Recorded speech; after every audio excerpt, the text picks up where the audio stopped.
ఆబోతుతో పోల్చారు. ఒక్కసారి తలలా పైకెత్తాడు. ఇక్కడ ఇంకో అర్థం తెలిసినా మీకు, యోగాభ్యాసంలో యోగులు ఎప్పుడూ కూడా ప్రాణాయామం చేయడానికి ముందు అలా తల పైకెత్తాలి.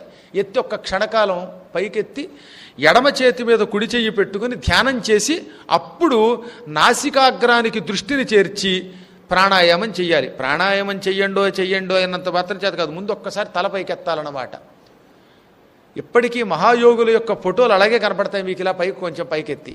అప్పుడు వీడు ధర్మస్వరూపుడు అవుతాడు, వెన్నుపూస నిటారు అవుతుంది, కుండలిని శక్తి ప్రచోదనం అవుతుంది.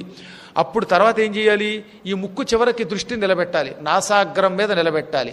నిలబెట్టి ప్రాణాయామము ప్రత్యాహారము వంటి అష్టాంగ మార్గానికి వెళ్ళాలి. మళ్ళీ ఇందులో కూడా ఈ ప్రాణాయామం పూరకము, రేచకము, కుంభకము అని 3 ఉన్నాయి. ఈ 3 ప్రక్రియల్ని చేసేటప్పుడు ఒక్కసారి తల పైకెత్తడం శాస్త్ర నియమం. అంటే హనుమంతుడు ఇప్పుడు కాసేపు యోగి అయ్యాడు. అప్పుడు లోపలికి ఒక్కసారి గాలి మనం తీసుకుంటే శక్తి వస్తుంది. ఆయన కేవలం పూరకమే కాకుండా కుంభించాడు కూడా అన్నమాట వాయువుని. కుంభించేటప్పుడు ఎప్పుడు తల పైకెత్తుతారు, అప్పుడే పైకి ఎగరగలడు, దూకగలుగుతాడు. అందువల్ల ఆయన ఏమన్నారు,